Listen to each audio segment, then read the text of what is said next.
हम सब जानना चाहते हैं कि ध्यान क्या है और ध्यान का जीवन में महत्व क्या है।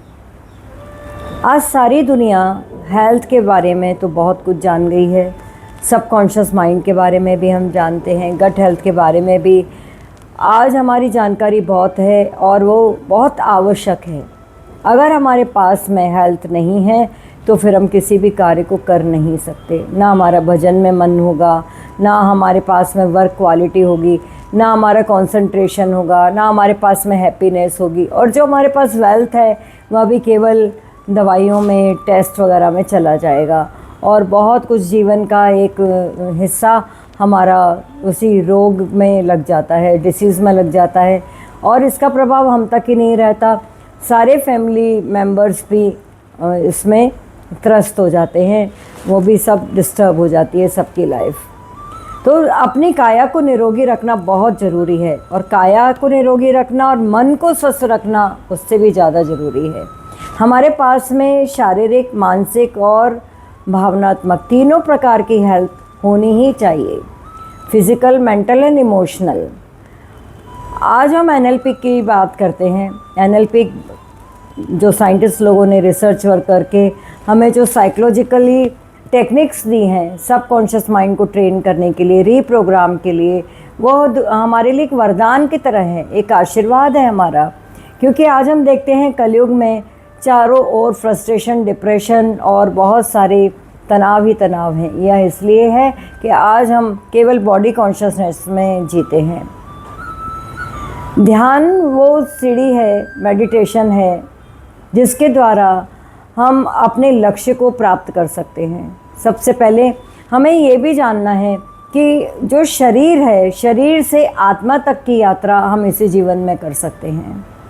आत्मस्थिति को जानना, आत्मबोध को जानना, इसके लिए सारी चीज़ें सहायक है। एनएलपी की जो टेक्निक्स हैं या मेडिटेशन की टेक्निक्स हैं वो हमको वहाँ तक पहुँचाती हैं जहाँ हम स्वयं को जान लेते हैं, हु आई एम। अगर हम खुद को नहीं जानते तो हम सारी चीज़ें करेंगे, धन प्राप्ति भी करेंगे और सुख सुविधाओं के बहुत साधन भी जुटा लेंगे, अपने सपने भी पूरे करेंगे, लेकिन उसके आगे क्या?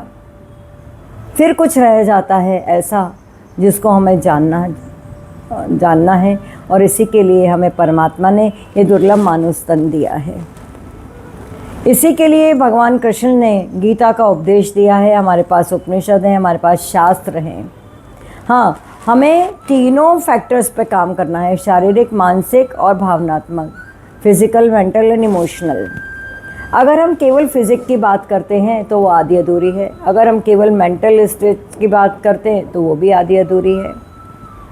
क्योंकि पूर्णता जीवन में तभी आती है जब हम अपने आप को ट्यून करते हैं स्पिरिचुअलिटी से। तो बॉडी टू सोल ये एक राम सेतु की तरह है, ये एक सेतु बांध है। लंका जो है हमारे भीतर ही है, हमारा ईगो ही अहंकार है, वहाँ तक पहुँचना है। तो हमको टेक्निक्स की तो बहुत आवश्यकता है, क्योंकि इवेंट जो हो गई, हमारे मेंटोर कहते हैं, रेस्पेक्टेड मेंटोर हमारे गुरुजी, वो कहते हैं कि वहाँ तक आप इवेंट जो हो गई उसको आप अपने अंदर अपने परसेप्शन से ले जाते हैं और परसेप्शन को आप जीते रहते हैं। वही हमारी मेमोरी को डिस्टर्ब करता है, वही ट्रॉमा क्रिएट करता है, वही एंग्जाइटी का कारण है, वही हमारी डिसीज़ को रिफ्लेक्ट करता है हमारी बॉडी में। कारण तो हमारे पास हमारा है, न्यूरॉन्स में पहुंच चुका है और हमारे ट्रांसमीटर्स को, जो केमिकल बायोलॉजी है हमारी, उसको सबको डिस्टर्ब कर चुका है। तो जब तक हम एनएलपी के सहारे या मेडिटेशन के सहारे हम वहाँ तक नहीं पहुँचते, तब तक हम अपने न्यूरॉन्स को रीसेट नहीं कर सकते। हम अपनी ऊर्जा को, अपनी एनर्जी को, अपनी ज़िंदगी के उस इमेज को रीजनरेट नहीं कर पाएंगे जब तक कि हम उसको रीवायर नहीं करते। रीवायरिंग करना बहुत आवश्यक है और रीवायरिंग करने के लिए हमारा अपने प्रति जागरूक होना बहुत आवश्यक है। हमारा अवेयरनेस, हमारा आहार और विहार, ये तो गीता में भी भगवान ने कहा है, श्रीमद् भगवद गीता में, आहार और विहार, संयुक्त आहार और संयुक्त विहार, ये दोनों बहुत आवश्यक पहलू हैं हमारे पास में। तो हम जो सबकॉन्शियस माइंड की बात करते हैं, ये तो हमारे पास में वहाँ पर परम धन छुपा पड़ा है। जैसे हम 5% ही काम करते हैं अपने कॉन्शियस माइंड से, लेकिन जो हमारे पास में शक्तियाँ हैं, 86 बिलियन हमारे पास में न्यूरॉन्स हैं। और हम कहते हैं कि हम थक गए, हम परेशान हैं, हमको अपने आप को उठा लेना है। आत्मबल बहुत बड़ा बल होता है। कितनी भी परेशानियां हैरानियां हो, अगर आपका आत्मबल बहुत स्ट्रांग है, आप अगर दैहिक भाव से, बॉडी कॉन्शियसनेस से शिफ्ट करके आत्म भाव में आ जाते हैं, सोल कॉन्शियसनेस में हैं, तो आप हारते नहीं हैं। हर जिंदगी की चुनौती को आप स्वीकार करते हैं। चैलेंजेस तो उन्हीं के लाइफ में आते हैं जो एक बहादुर सोल्जर है। तो क्या घबराना, सीमा पर भी इतने जवान हैं, उनको भी पता है सीने पर कब गोली खानी है, लेकिन जिस जज्बे से, जिस हिम्मत से वो वहाँ खड़े रहते हैं, अपने आप को मातृभूमि पर निछावर कर देते हैं, तो उनके कारण ही हम घरों में आराम से सोते हैं। एक लक्ष्य है जीवन का, उसको हमें जानना है, तो हमें इन तीनों से ही गुजरना पड़ेगा। इन तीनों को एक हार्मनी में लेना होगा। हम शरीर की निंदा नहीं कर सकते। शरीर तो साधन है, शरीर तो सीढ़ी है वहाँ तक पहुँचने के लिए। मन साधन है, शरीर साधन है, मन को साधना है, और साध्य आपके भीतर है। अर्थात जो आत्मा है वो तो भीतर है। आप उसे जिस भी रूप में कहें, एनर्जी के रूप में कहें, शक्ति के रूप में, वो तो आपके भीतर है। उसको तो प्राप्त नहीं करना है। और जब हम उसको जान लेंगे, और जानने के लिए बहुत आवश्यक है कि हम मेडिटेशन से गुजरें। योगानंद जी कहते हैं कि ध्यान केवल आँख बंद करके अपने मन को शांत करने का नाम नहीं है। ध्यान की तो अनंत गहराइयाँ हैं।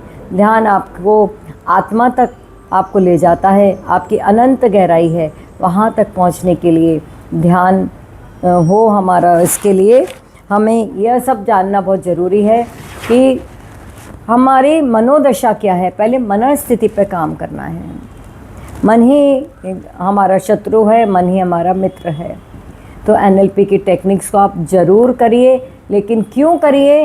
इस लक्ष्य के लिए कि मैं आत्मबोध को प्राप्त हूँ, मेरी स्पिरिचुअल ग्रोथ हो। अगर हम सब कुछ कर रहे हैं और स्पिरिचुअल ग्रोथ हमारे पास में नहीं है, तो फिर हमारे पास में हाथ में कुछ नहीं होगा। हमारे पास में वो शक्ति है, वो जानने के लिए भगवान ने हमें टूल्स दिए हुए हैं, मन, बुद्धि, चित्त, अहंकार। और पांचवा जो है विजडम, विवेक। जब हमारा विवेक जाग जाएगा ना, तब आप हर हाल में प्रसन्न होंगे, और आपके पास फिर कोई इवेंट 2 नहीं होगी जो आपने क्रिएट की है, जो गलती से आपके अंदर हो गई है, और आपको ही अपना नेटवर्क फैलाकर आपको विक्टिम बना रही है। No, you can not be now a victim, because now you are having NLP techniques that works on your psychology. हमारे मनोविज्ञान के तहत बहुत सशक्त टेक्निक्स हैं। मैं तो कहती हूँ आज के ज़माने में हर किसी को करना चाहिए, और हर किसी को मेडिटेशन करना चाहिए। और जब पवित्र मन होता है, वही हमको आत्मस्थिति तक ले जाने में सहायक होता है।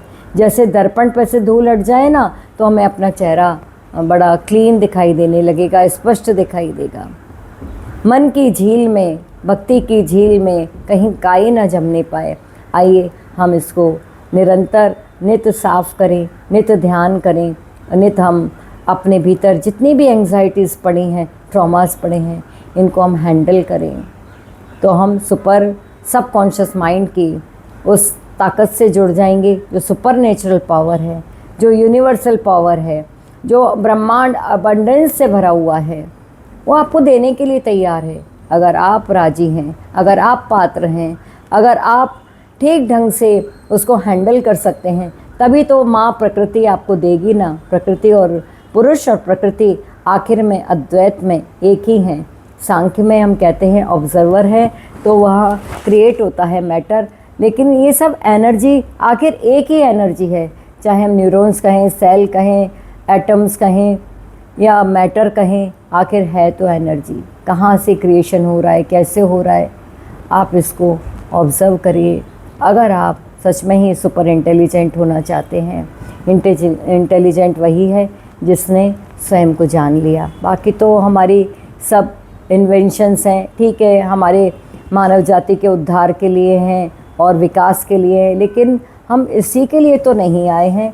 ये तो हम अच्छा है, हमारे पास में इतनी फैसिलिटीज़ हैं, लेकिन इससे आगे मंजिल कौन सी है, वो है खुद को जान लेना। इतना कहते हुए मैं आप सबको प्रेरित करती हूँ, आप सब जो टेक्निक्स हैं, आपके कहीं पे भी ट्रॉमास पड़े हुए हैं, आप ज़रूर किसी मेंटोर से जुड़िए और अपने अंदर पहले न्यूरॉन्स को रिचार्ज करिए, रीसेट करिए, रीमैपिंग करिए, नेविगेट करिए उस मार्ग को जहाँ आप शरीर से भावना मन और अपने आत्मा तक पहुँच सकें। इसको हमें नेविगेट करना है। ये सब हमारे, इसीलिए हम धरती पर भेजे गए हैं। हम गलती से नहीं आए या किसी ने हमको जन्म नहीं दिया। We are sent here by the divine one. Lord has sent us here. अपने हाथों से आपको धरती पर भेजा गया है। किसी माँ के गर्भ में आपको जगह दी और आपको वही पाल रहा है। ब्रह्मा विष्णु महेश, हम उन 3 फैकल्टी के रूप में जानें या उसको एक कह दें। आप जिस भी नाम से उसे पुकारें, अल्लाह कहें, क्राइस्ट कहें, जो नाम कहें, ऊर्जा एक है। आप सबका मंगल हो। I love you all. नमस्कार।